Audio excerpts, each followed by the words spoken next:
तीन शब्दों से मिलकर के बनता है। सत, चित और आनंद, ये तीन बातें मिलकर के बनती हैं सच्चिदानंद। अब मन में प्रश्न आता है कि सत क्या है, चित क्या है और आनंद क्या है।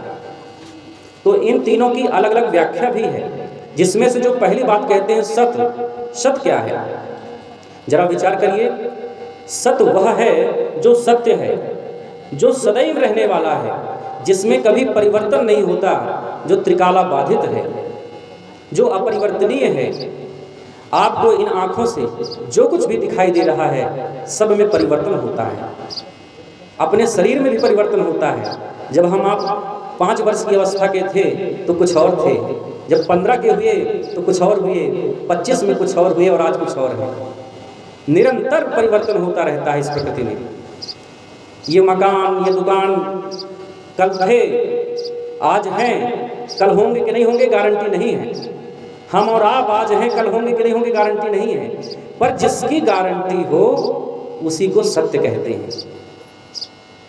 और सत्य तो केवल एक है, वो है परमात्मा। परमात्मा ही है जो शाश्वत हैं, सदैव रहने वाले हैं, जिनमें परिवर्तन नहीं होता। और हम सब में परिवर्तन होता है, इसलिए हम सब सत्य नहीं हैं। तो ये विशेषता बताते हैं सत्य की। और एक बात और है, सत्येन धार्यते पृथ्वी, सत्येन तप्ते रवि, सत्येन वहति वायुश्च, सर्वं सत्ये प्रतिष्ठितम। सत्य की सत्ता से ही ये पृथ्वी हम सबको धारण किए हुए है। सत्य की सत्ता से ही सूर्य तपता है और हमें प्रकाश देता है। सूर्य, सत्य की सत्ता से ही ये वायु बहती है और सब कुछ सत्य की सत्ता में ही प्रतिष्ठित रहता है।